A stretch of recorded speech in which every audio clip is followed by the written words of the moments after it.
We're now turning down Central Avenue. Central Avenue is where the next new thing is going to happen in Baltimore. This building at the end of the street, Central Avenue, if you look out the front window, I don't know if you guys can see that building way down there. That's the new Exelon corporate headquarters in the Inner Harbor. And that is basically anchors what's called Harbor East. And you can see the cranes in the sky, you can see what's going on. This is going to be the next area to develop for the city of Baltimore. This is where they're putting all their emphasis right now.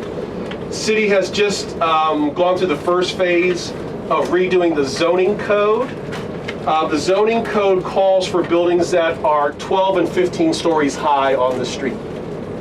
So there's a lot of people who are scrambling to get control of all these different businesses, and they're paying obscene amounts of money because they anticipate that Exelon is going to anchor the development that's going to come all the way up and go past 3 or 4 blocks past that way. There's another major development called Old City, something called the Old City Mall. That's back another 4 blocks that way. I talk about the importance of being near the waterfront or being near anchoring institutions. We're now getting ready to pass an anchoring institution. This used to be the old Baltimore Culinary Arts Institute. There's a private university or private college out of Fairfax, Virginia called Stratford University. Anybody here ever heard of Stratford? They came up here about 8 years ago and bought the Baltimore Culinary Institute and rebranded it as Stratford University Baltimore campus. And they have been buying up new pieces of property ever since they got here. So their footprint has gone from 1 city block by 1 city block to now 4 city blocks by 3 city blocks and growing. And every time they buy a new property, they hang a new flag just to sort of let people know that they're here. This is what I mean by anchoring institutions. Once they buy, they're in this thing for the long haul. No university buys a property with a 5 or 10 year window. They're buying these properties thinking about 50 to 100 years. So this is going to be their major urban campus for Stratford University. Okay, so here's Stratford University here on your right. And you will notice as we get closer to Exelon's headquarters how the neighborhood begins to change with bagel shops and new restaurants and all kinds of activity on both sides of the street. So properties for sale. Here's a new cigar shop. That's brand new in the last 6 months. A new fish restaurant. That's brand new in the last couple months. Here's a new Italian. I don't know if that's Italian or that's, I think that's Italian. I don't know if it's Italian or if it's Mexican, but I think it's Italian. Tortillera, Sinaloa. I'm assuming that's an Italian. Little Italy is here. So we've now gone past Jonestown. Little Italy is on your right-hand side. And now as we cross over Eastern Avenue, we go from Little Italy into what's called Harbor East.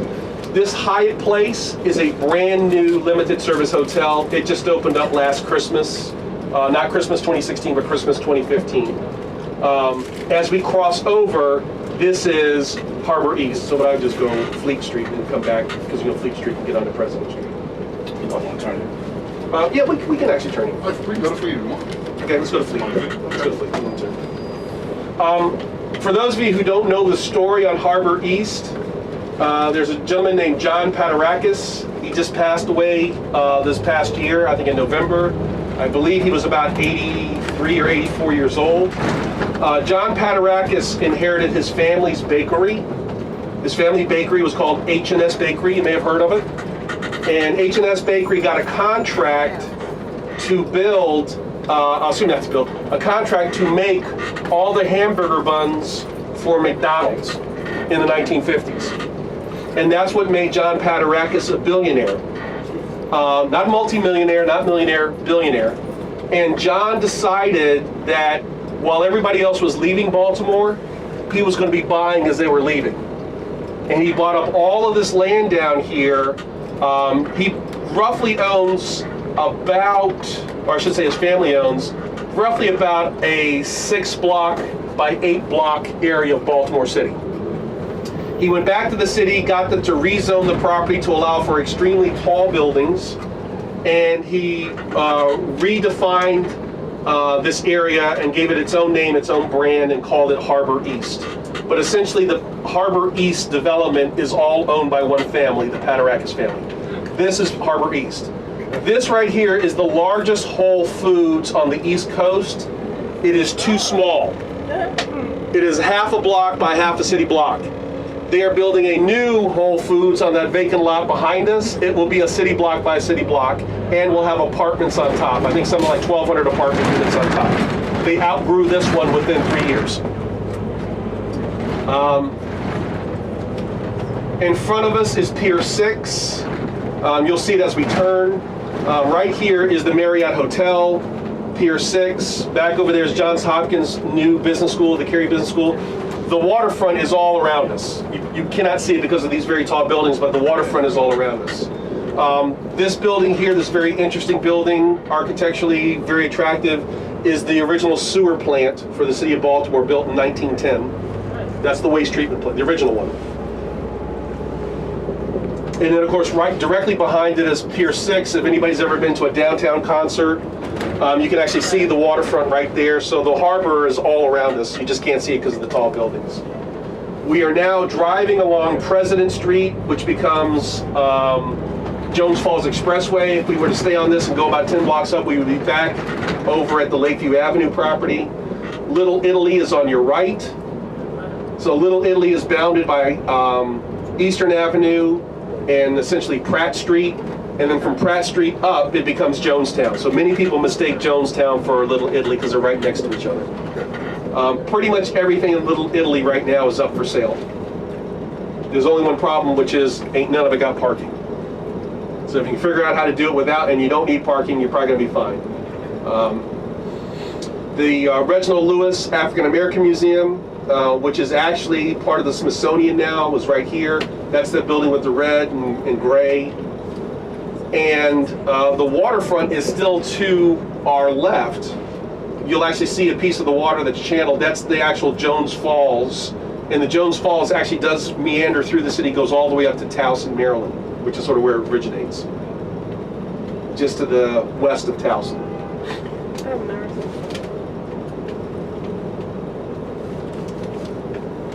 So, anybody got any questions? All right, so let's talk about this last project we looked at. Everybody has the black book. The black book is your design book. This was put together by my architect. It also talks about what the units look like on the inside. Okay, so again, these are basically 600 square foot. You can either call them nice size one bedroom or extremely large studios. Technically, a studio is about 450 square feet. So I know 600 square feet doesn't sound like a lot of space, but if you want to have your own pad and you don't want to share with anybody, you don't want to be doing house sharing with somebody, it's a very generous, and obviously what happens is the city becomes your living room, right? You need a nice kitchen, but you don't need an elaborate kitchen. The main things that people are looking for: rooftop deck, maybe a little bit of storage, so we'll probably have a little bit of storage down below. But our project, as we make the turn, you guys can look over to the right and you can see, again, the shot tower. Our project is roughly 2 blocks that direction. So you can see you really are in the middle of all of it. You got close proximity to downtown. This is the Jones Falls. Technically part, this is where the Jones Falls becomes the inner harbor. So technically this waterfront is in fact part of the inner harbor. So when I say we're 2 blocks from the inner harbor, I'm not kidding. But when most people think of the inner harbor is another block away over on Pratt Street, East Pratt Street. You have Baltimore Community College, which is here. You have Harbor East. It's not Harbor East, Power Plant Live, which is a very thriving night district. This building here is part of Baltimore City Community College. It's currently closed, and they're trying to figure out what they're going to do with it. This is Baltimore's Holocaust Memorial. Federal building here, federal building here. I don't remember what it is. I don't know if it's courthouse, one of the courts. And then, of course, what you traditionally think about, there's Harbor Place right there.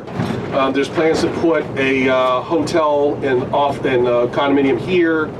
Shake Shack is there. Everybody wants to know where's Shake Shack? So you can see you're in the middle of it, okay?